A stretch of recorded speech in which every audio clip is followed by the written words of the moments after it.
Hello everyone, these are my new verses. Luke 17:28. Jesus said, "What is impossible with men is possible with God." Luke 17:28. Zechariah 8:16. These are the things you are to do. Speak the truth to each other and render true and sound judgment in your courts. Zechariah 8:16. Psalm 1:6.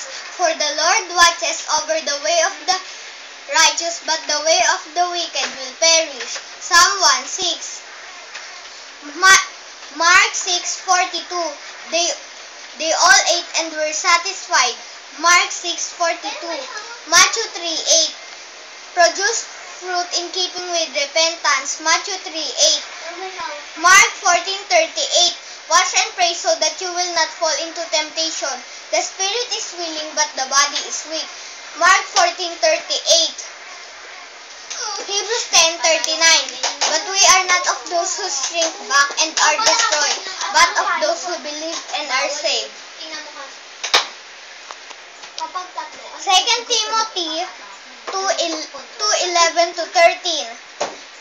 Here is a trustworthy saying, if we died, we will also live with him.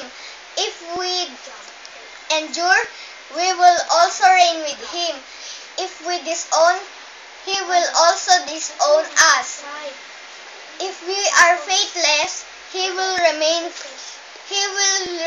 faithful, for he cannot disown himself.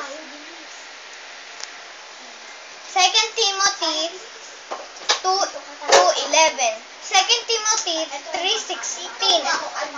All scripture is God-breathed and is useful for teaching, rebuking, and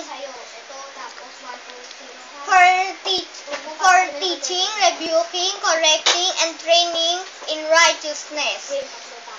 2 Timothy 3:16.